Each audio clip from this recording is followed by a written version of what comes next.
김정은 의원님 토론해 주십시오. 장관님, 네네. 지금 일소위에서 그 형사소송법 개정안 수사기소 분리를 위한 검찰개혁 법안 심사 중에 있습니다. 네네. 그런데 그 자리에 나오는 법무부 차관께서 수사기소 분리에 대한 검찰의 수사권 폐지 규정에 대해서 사실상 법무부가 반대하는 입장에 의견을 내시고 오늘은 또 전권 송치를 의미하는 그런 발언도 하고 계세요. 그것이 법무부의 공식 입장입니까? 보안사건 폐지와 정권 송치 부활이 법무부의 공식 입장입니까? 보안사건 폐지는 이미 아시는 것처럼 뭐 총리께서 정부의 입장은 보안사건을 폐지한다라고 이미 발표를 하셨습니다. 저희도 뭐 거기에 저희도 그럼 법무부도 거기에는 법무부도 찬성하시는 입장입니까? 기본적으로 당연히 저희가 정부의 일원인데 반대할 수 없는 거 아니겠습니까? 법무부 차관이 다른 말을 하고 있고 법무부 검토 의견에 그렇게 되어 있지 않으니까 장관님께서 챙겨보시기 바랍니다. 차관의 입장은 기본적으로 이제 폐지를 전제로 했을 때 그 폐지했을 때 생길 수 있는 모든 가능성 있는 부작용들, 문제점들을 잘 지적해라라고 저희들이 그렇게 얘기를 했습니다. 네, 그 문제점을 지적하는 것을 넘어서서 네. 사실상 반대 입장을 여기 와서 계속해서 반복적으로 하고 있으니까 장관님께서 챙겨봐 주시고요. 네, 한번 저희들이 보겠습니다. 네. 전권 송치에 대해서는 어떤 입장이십니까? 저는 보안 사건이 폐지됐을 때 경찰을 좀 통제할 수 있는 수단으로서는 정권 송치가 필요하다는 게 저희 이게 입장. 법무부 공식 입장입니까? 공식적으로 저희가 결정한 바는 없지만 정권- 판단하고 있습니다. 법무부 장관님께서 말씀하시면 공식 입장이 되는 네네, 거죠. 네. 그런데 정권 송치는 2021년 문재인 정부에서 정권 송치가 폐지되었습니다. 왜 폐지되었냐 하면 그 당시에 이미 정권 송치 제도가 사실상 유명무실해졌고 정권 송치되는 사건의 거의 대부분이 검사들이 살펴봐도 그 중에서 결정문이 바뀌는 것이 한 1% 정도, 1%도 되지 않았기 때문에 피의자가 불안정한 신분에서 피의자 신분에서 해방을 빨리 시켜주고 수사를 종결시키는 것이 맞다라는 취지에서 정권 송치 제도가 폐지되었던 것입니다. 그런데 이제 지금도 형사소송법에 따라서 사건 기록과 증거는 불송치하더라도 모두 검사에게 가고 90일 동안 사건 기록을 검토해서 그 중에서 재수사 요청을 한 2% 정도 합니다. 그런데 그 중에서 결정이 바뀌는 것은 0.73% 정도 됩니다. 그러니까 과거와 같이 한 1% 정도 되는 거죠. 그런 여러 가지 그 고려들 속에서 정권 송치들이 폐지가 됐는데 법무부가 이제 와서 정권 송치 부활을 말씀을 하시는 것은 선택적 수사, 정치적 수사에 개입을 하겠다라고 저는 보여집니다. 화면 좀 올려주세요. 지금 장윤기 사건으로 경찰의 조직적 은폐, 사건 은폐가 문제가 되고 있는데요. 검찰에 그래서 보안 수사권이 필요하다 이런 식의 언론 보도가 계속 나고 있습니다. 그런데 검찰의 보안 수사로 사건을 은폐한 대표적인 사례가 저 사건입니다. 어떤 사건인지 아시죠, 장관님? 네, 뭐 잘 알고 있습니다. 저 사건은 경찰에서 수사를 하려고 했는데도 불구하고 검찰이 계속해서 그 경찰 수사에 딴지를 걸고 그리고 경찰이 기소 의견으로 송치했지만 검찰에서 아무렇게나 보안 수사를 해서 저 사건을 은폐시켰습니다. 검찰이 보안 수사를 하겠다는 근거가 10,000가지도 넘는데 검찰의 수사권을 줘야 되지 않는 근거 저 하나만 봐도 알 수 있습니다. 다음 거 보여주세요. 저 사건 장관님 어떤 사건인지 알고 계신가요? 예, 알고 있습니다. 네. 저기에 나오는 전직 법조인지만 에이스 검사의 후배 여검사 성폭력 사건 저 사건은 2015년에 은폐되었습니다. 해당 검사는 감찰도 받지 않고 징계도 받지 않고 수사도 받지 않았습니다. 그냥 나가가지고 대기업에 취직했습니다. 저 사건에서 지금 잘 나가는 매형인 검사 누군지 아십니까? 예. 누굽니까?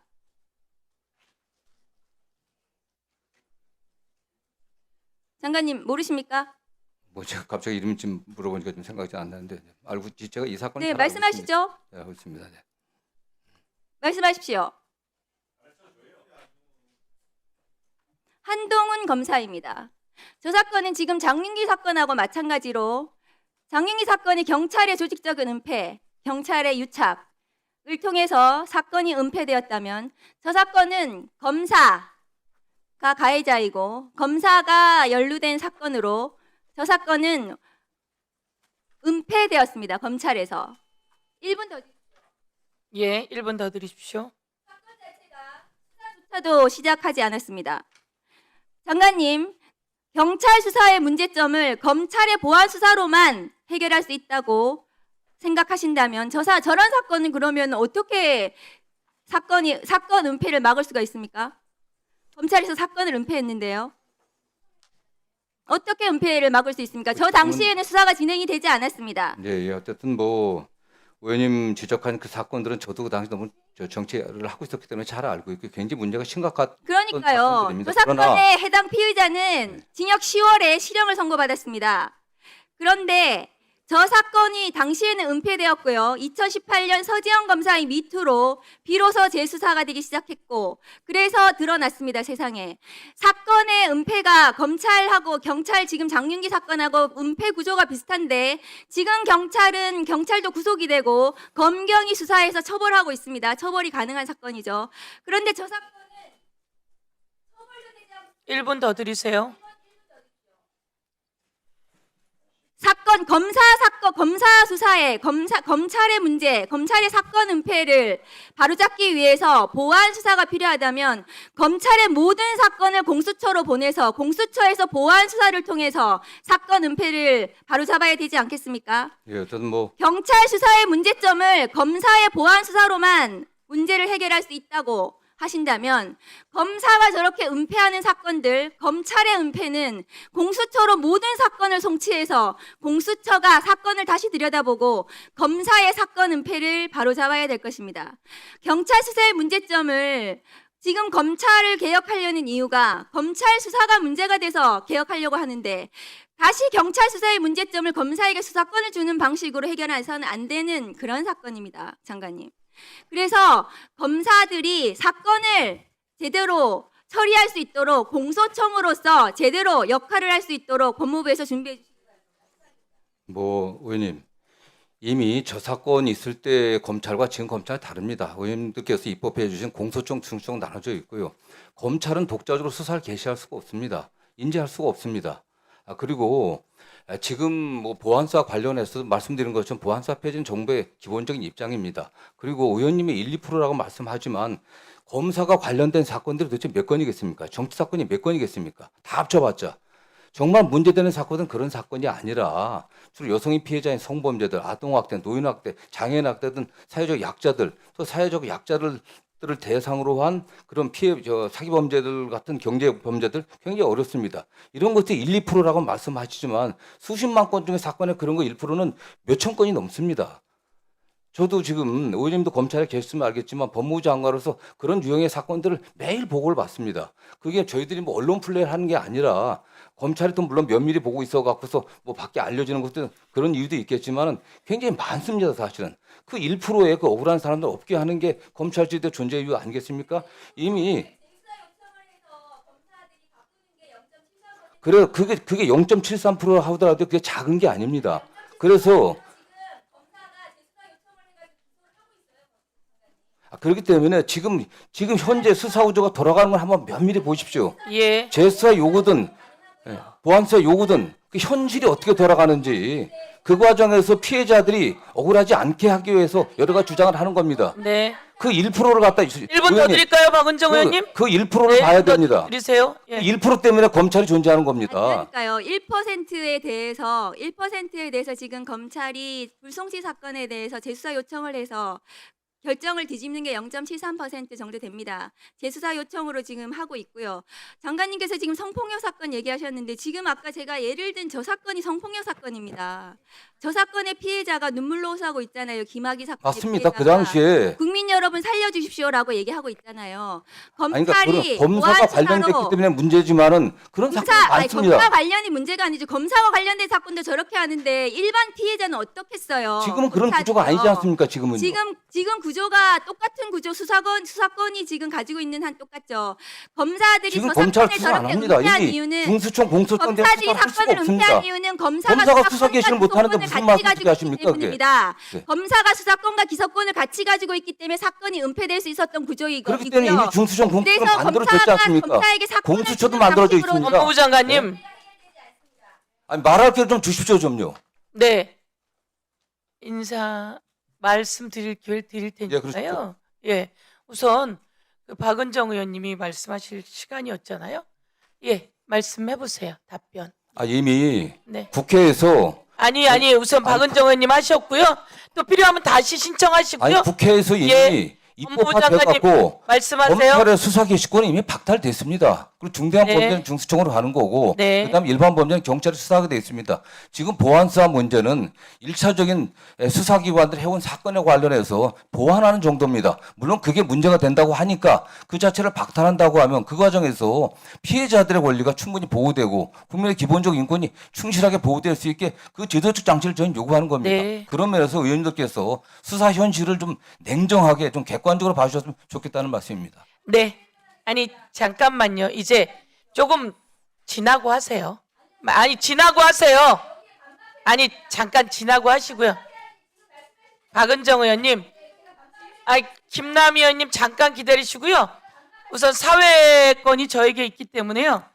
예, 법무부 장관님 지금 말씀하신 것처럼 우선 전체로 보안 수사권도 수사권입니다. 그래서 정부는 보안 수사권까지 수사권은 폐지했고 그렇게 공소청이 만들어지지 않았습니까? 네, 예? 그렇습니다. 네. 그래서 보안 수사권도 정리하는 입장, 폐지하는 입장을 정부는 명확히 밝히셨습니다. 그러나 말씀처럼 약자와 여성 성폭력 피해자 어디 가서 말도 못합니다. 내가 성폭력 당했다고 말하기 어렵죠. 장애인 그리고 아동학대 사건 등과 관련해서 그들의 목소리를 잘 담아내게 형사소송법 만들어 주십시오라고 하는 말씀이시잖아요. 예. 그리고 그 내용을 잘 담아서 피해자가 또 2차 피해, 3차 피해 받지 않고 그러나 가해자는 누명을 쓰는 사람은 없어야 하지만 범죄자는 확실히 처벌하게 그렇게 수사 진행이 돼 나갈 수 있게 해야 한다 이 말씀이신 것으로 제가 알고 있습니다. 예. 그래서 저희 법사위에서 공개적으로 오늘 말씀을 드리는데요. 성폭력 상담소 소장 등 여성 피해자들을 대신하고 대변하는 여러분들을 만나서 의견을 몇 차례 걸쳐 또 들었고요. 그 다음에 이 과정 속에서 형사 사건을 담당한 변호사들을 또 만나서 저희가 그건 의원님들 다 듣지 못했고요. 저와 김승원 의원님이 같이 좀 집중적으로 들었습니다. 그리고 검사들의 이야기도 들었고요. 경찰들의 이야기도 들었고요. 그 과정 속에서 시민단체 이야기도 들었고요. 몇 가지는 김승원 의원님과 저가 좀 중심으로 들었고요. 다른 경우에는 의원님들께 함께 의견을 청취해 왔습니다. 내일은 김용민 의원 등 몇 분이 또 토론회를 공개로 하기로 했습니다. 그래서 이야기를 좀 듣고 그러나 꼭 원칙입니다. 수사를 검사가 하면서 했던 무수히 많은 일들 그 정점이 바로 윤석열 아니었습니까? 그리고 법무부 장관이 25년형을 받아 들어갔습니다. 그리고 며칠 전에 김태효 등 지금 심우정 등이 이 과정 속에서 어떻게 개입되어 있는지 압수수색 그리고 구속영장이 청구되어 있는 상황이지요. 이런 상황 속에서 그리고 조금 전에 우리 박은정 의원님이 하신 것처럼 김학의 사건은 누가 덮었나? 경찰이 기소 의견으로 다 올렸는데 김학의 사건은 누가 덮었나? 검사들이 이런 방법 저런 방법을 다 통해서 피해자의 의견을 듣는다고 들으면서 몇 차례 가해 과정을 통해서 덮은 것. 그러나 그것도 또 역사는 다 밝혀내어서 처벌하는 과정들을 가져왔습니다. 이런 과정 속에서 다시 한번 말씀드리지만 수사권은 정리되어 있습니다. 그러나 검찰은 기소를 해야 합니다. 기소하는 와중에 압수수색 영장과 구속영장으로 모든 경찰이 하는 기록을 통째로 보고 그리고 서로 협력하며 소통해야만 합니다. 그렇게 되어 있고요. 그리고 검찰은 이 과정에서 둘의 수사와 기소 두 기관을 견제하게 해서 검사가 보안 수사 요구를 철저하게 하는데 그동안 그게 좀 잘 못 되었다면 기간도 설정하고 그리고 검사가 언제까지 보안 수사해달라라고 하는 내용과 요구 사항과 기간을 의무적으로 이행해야 하게 하고 이런 과정 속에서 또한 저희가 절차를 밟아 나가고요.